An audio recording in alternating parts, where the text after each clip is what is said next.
Howdy, y'all. Kenny Ritter here, the Real Estate Wrangler. I'm sitting here with my good friend Luke Hamlet, and we're going to do a little interview here for you, and we're going to jump right into it.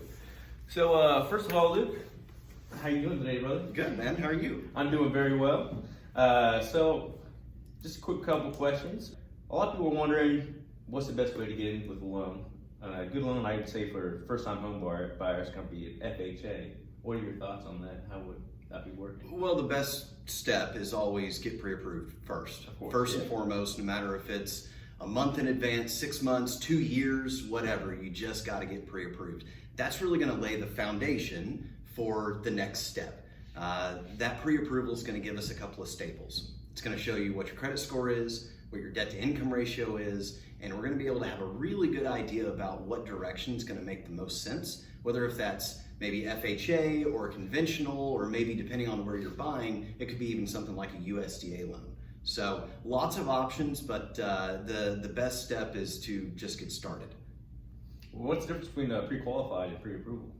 So you've actually, dirty little industry secret, there's a couple of lenders that exist out there. We see them all the time in advertising that kind of play to this.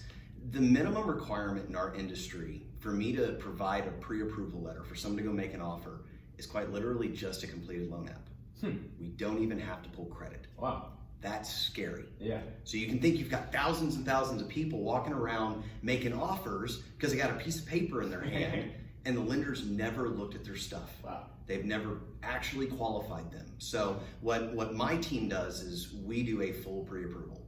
We want to know you have a closable home loan. We don't want any ugly surprises down the road. If there are surprises, we want to know them up front and come up with a path to jump those hurdles. Oh. Very good options. Very good things to know. So could you go ahead and describe a couple good loan options for people? Sure. So your regular ones nowadays, FHA and conventional, those are your main staples. They've been around forever. VA is another one for our veterans. And then you have USDA. FHA is widely seen as a first-time home buyer product. It's not. It's a general product. I've had a lot of first-time home buyers use it, and I've had a lot of repeat buyers use it. Using FHA versus conventional boils down to a few things. It's the qualification. So if someone has a higher debt to income ratio, conventional is not always going to be the best play for that, whereas FHA is a little more lenient. Credit score also plays into that. So if someone's on the lower end, so 580 to call it upper 600, that's prime territory for FHA versus conventional. Conventional doesn't like those lower credit scores. So really, you're just looking at the makeup of the qualification, and that really points you in the right direction.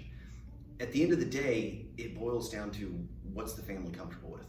You know, it doesn't really matter if, you know, what you qualify for. It matters about what you're comfortable with as far as the monthly payment, and that plays into, do we go FHA, do we go conventional, where's the PMI, is it higher, is it lower? So all the different moving factors that we address when we're going through the process. Gotcha.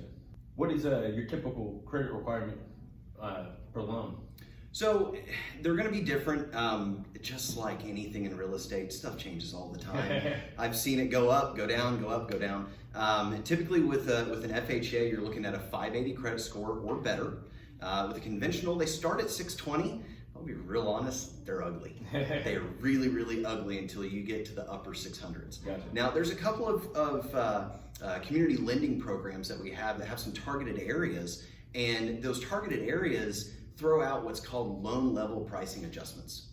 In layman's terms, because that's a foreign language right there, in layman's terms, it just means that there's extra costs. So if someone has a lower credit score, they might have a little extra cost or what we call a hit to a rate. Their rate's gonna be a little bit higher. So what we try to do is just make sure that, you know, they're getting put into the right area. Gotcha. So getting back on track here, FHA, 580 and above, conventional 620 and above, VA, same thing, 580 and above, and then USDA is rural housing, 640 and above. Oh, So all of them have different debt to income ratio requirements. So again, you get kind of the foundation at first, you get the big picture, and then that big picture is going to point you in the right direction of what you're going to qualify for. Gotcha.